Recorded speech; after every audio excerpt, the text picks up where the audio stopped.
Welcome to the deep dive. Today, we're diving into leadership, but with a bit of a twist. Okay. You've shared some excerpts from a book Right. called Compounding Leadership, Yes. which is Compounding Leadership in Traditional Chinese, written by Lai Tingting. Okay. And even though we don't have the full translated text, Yeah. think of it like we're on a treasure hunt Okay. for these leadership gems, Yeah. hidden in plain sight. I like that. Right. Yeah, it's fascinating to get this glimpse into leadership thinking Yeah, from a different cultural context. absolutely. It really makes you wonder what resonates across borders and what might surprise us. Exactly. So let's dive into the translated sections that you've provided. Okay. One of the first things that jumps out is the author's fascination with the idea of compounding, Yes. and not just in the financial sense. Right. Yeah. She seems to apply the principle of compounding to personal and leadership growth. It's about recognizing the power of small, consistent actions over time. Yeah, and there's this really striking numerical example. Okay. 1.0, 1 raised to the power of 365 equals 37.8. Wow. But 0.9, not just a tiny bit less raised to the power of 365, only equals 0.03. That's a huge difference for just a tiny initial change. Yeah, it's crazy, right? Yeah. So it really highlights how these seemingly insignificant daily choices Right. can lead to dramatic differences in outcomes. Exactly. And if Like you that. think about it in terms of leadership, consistently making even small improvements in how you communicate, Yeah. delegate, or motivate can have a huge impact over time. It makes you wonder, like, what are those 1% improvements we could all be making every day to Yeah. become better leaders? Right. I mean, we've all heard what you do every day matters more than what you do once in a while, but seeing it as a mathematical equation really brings it home. Absolutely. Now, the book also delves into specific strategies for personal growth, Okay. one of which is the be-to-have model. Instead of the typical have to be Right. where you wait to have certain things before you can do what you want and finally become who you envision, Yeah. this flips that on its head. Exactly. It's about starting with being, Okay. defining the kind of leader, the kind of person you want to become, Okay. then figuring out what actions that version of you would take. Uh-huh. The idea is that when your actions align with your desired identity, Yeah. the results you're looking for naturally follow. So it's not about waiting for the perfect circumstances, Right. but about actively shaping yourself into the leader you aspire to be. Exactly. But how do you actually go about defining that desired identity? Yeah, that's a great question. I mean, it sounds great in theory, Right. but where do you even begin?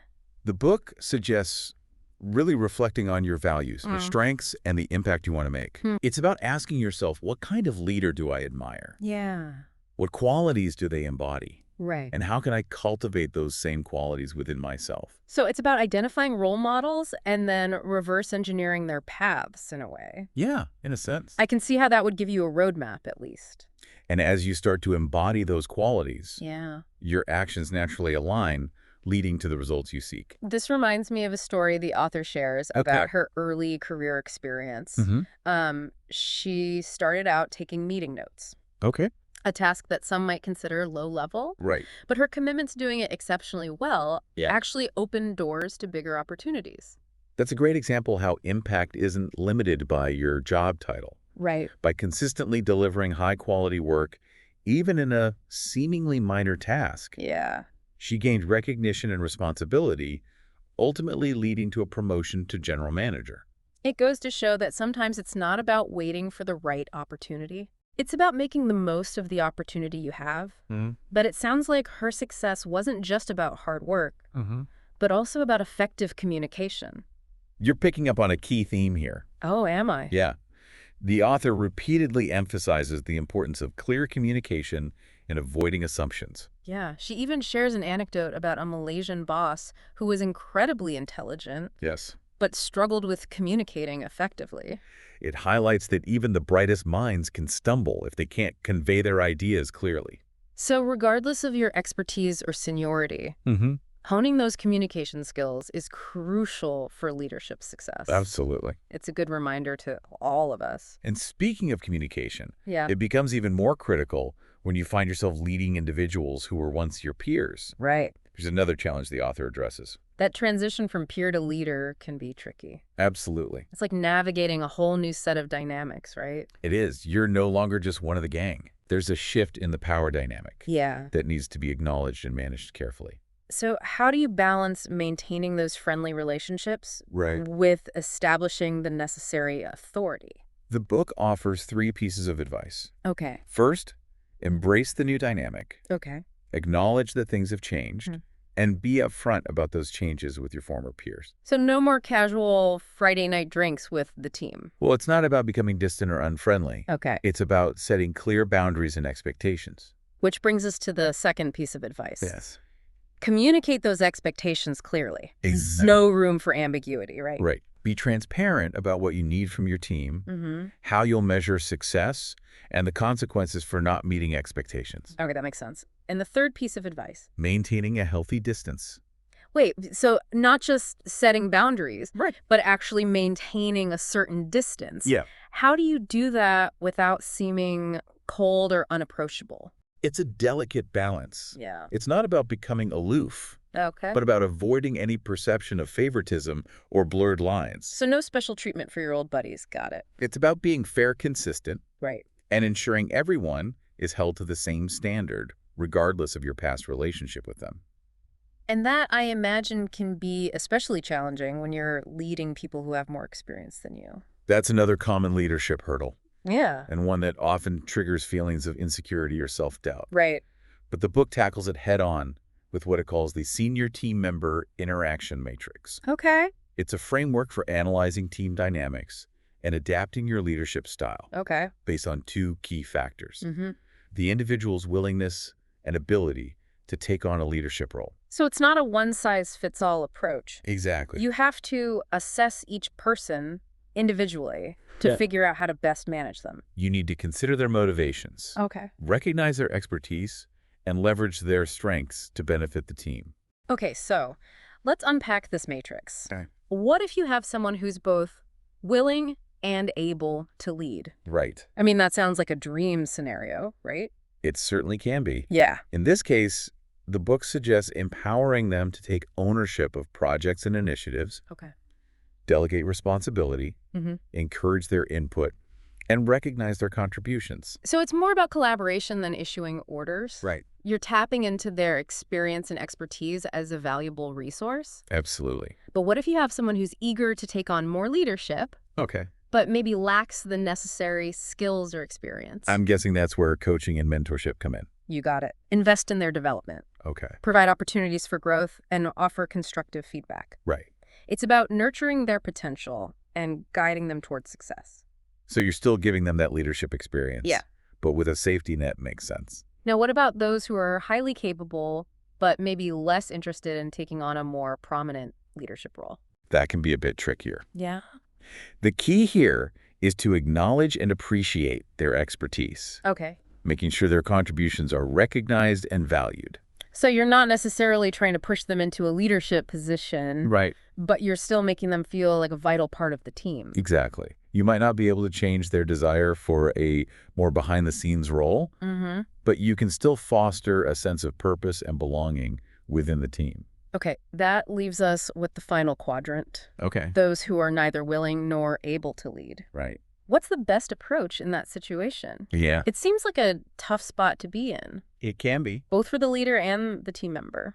It often requires some difficult conversations. The kind of conversations most people avoid, but sometimes are necessary. You have to be honest about their role and expectations. Yeah. And sometimes that means helping them find a different role that better aligns with their skills and motivations. It's about being fair to everyone involved, even if it means making tough decisions. Exactly. So the Senior Team Member Interaction Matrix really gives you a framework for navigating those different personality types and leadership styles within your team. Right. But as we were discussing earlier, effective leadership also requires understanding your own strengths and weaknesses. Absolutely. And that brings us to another key takeaway from the book. Okay. The concept of finding your unique leadership advantage. Now, this sounds intriguing. Right. It's like figuring out your leadership superpower, right? Exactly. What makes you stand out from the crowd? The book suggests we look to our own life experiences to uncover this advantage.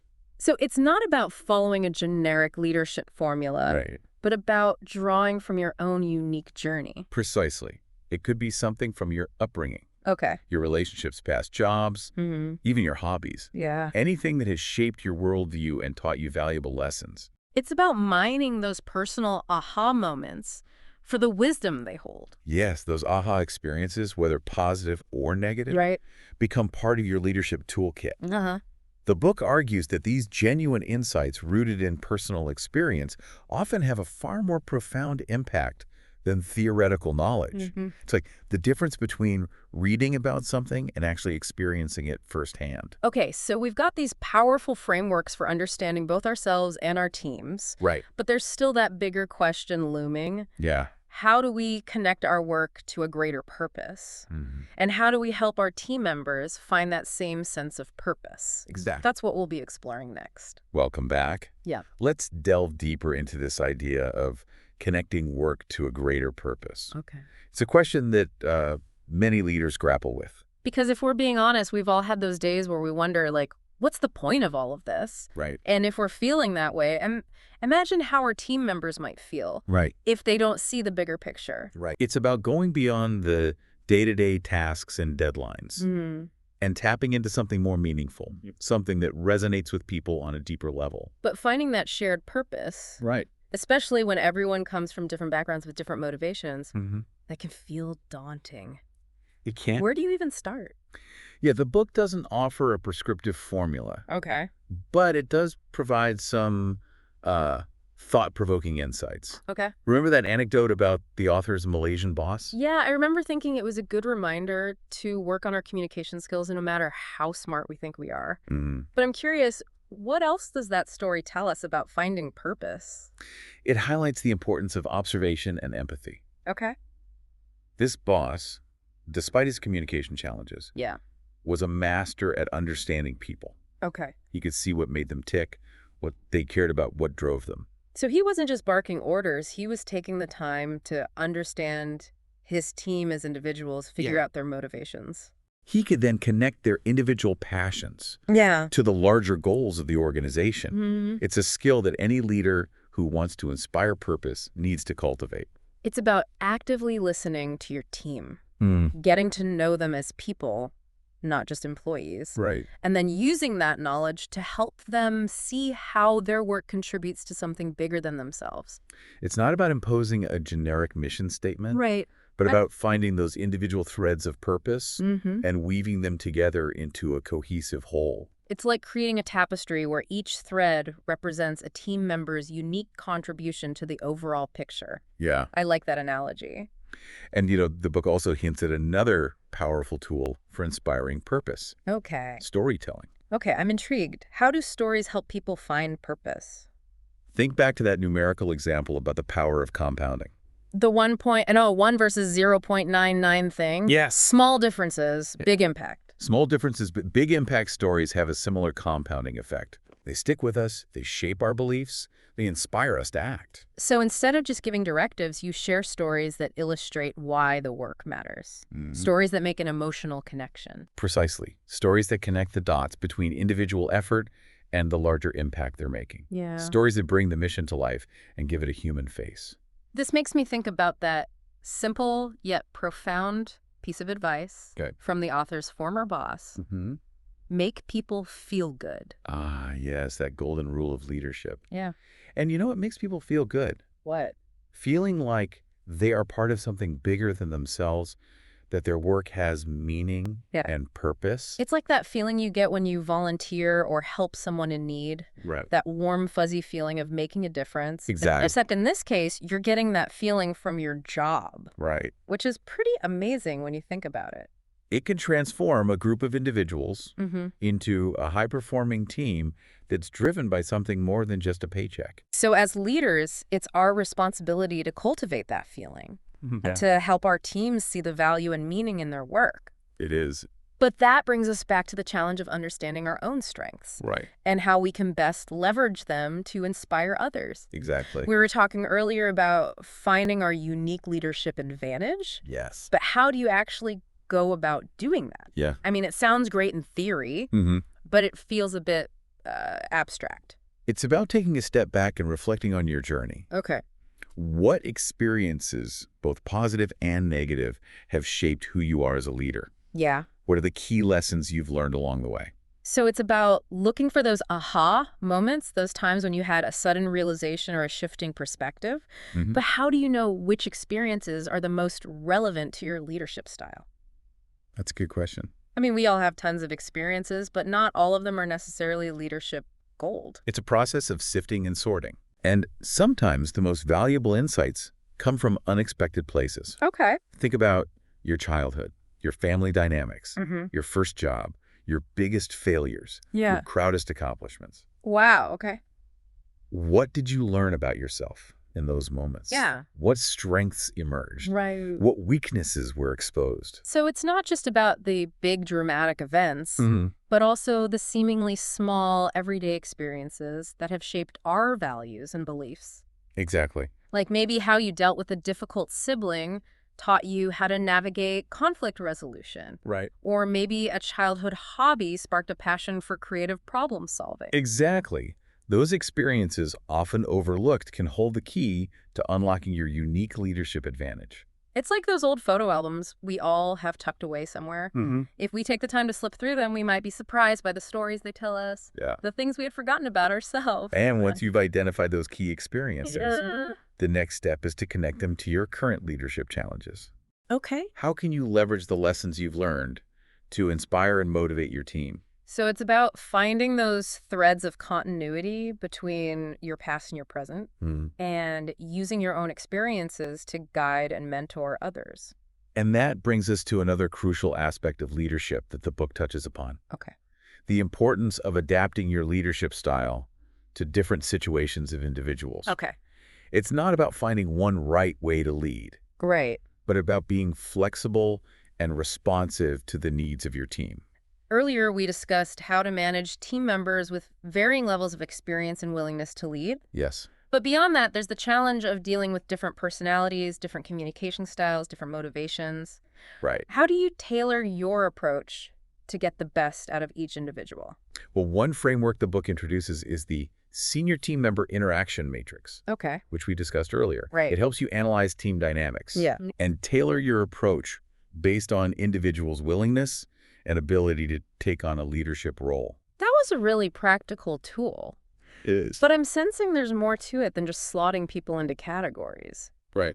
It seems like there's an art to adapting your style while still staying true to yourself. You're right. It's not about becoming a chameleon, constantly changing who you are to please everyone. Right. It's about being aware of your own strengths and weaknesses, and then finding ways to flex your style while remaining authentic. So it's like being a jazz musician. Yeah. You have your core melody, but you're also improvising, riffing off the other musicians, adapting to the mood of the room. That's a great analogy. Yeah. It's about finding that balance between consistency and flexibility, between leading with your head and leading with your heart.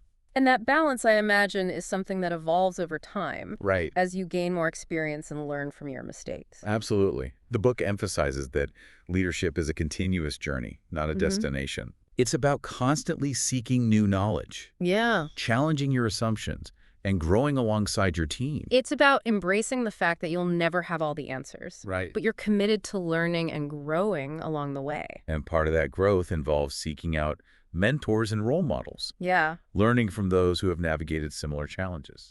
It makes me think about the author's experience with her former boss, the one who gave her the advice to make people feel good. Yes. It sounds like he played a significant role in her development as a leader. He certainly did. Yeah.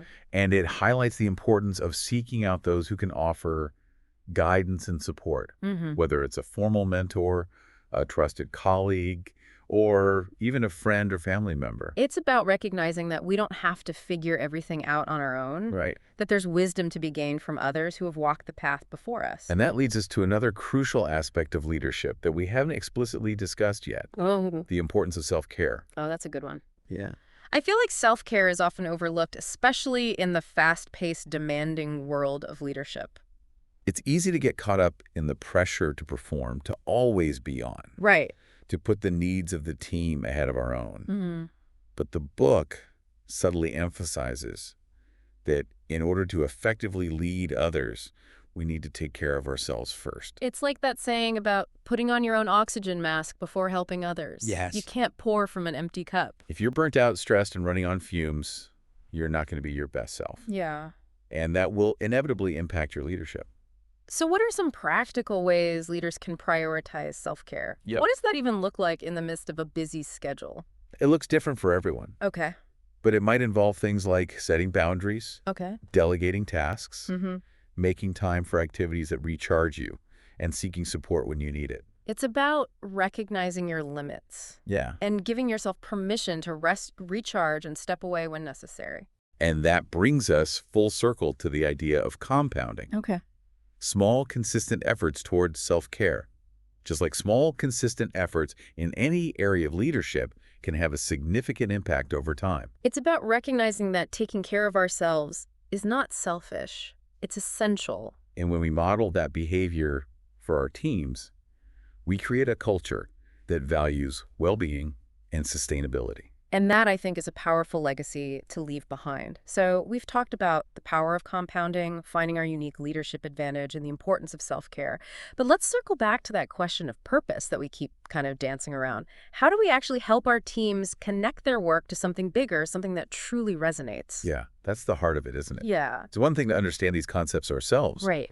But how do we bring them to life for others? Especially since, as we've discussed, everyone's motivated by different things. Right. What might feel purposeful to one person could fall flat for another. Exactly. Yeah. It's about finding those individual threads of purpose. Right. And weaving them together into a tapestry that reflects the team's shared goals.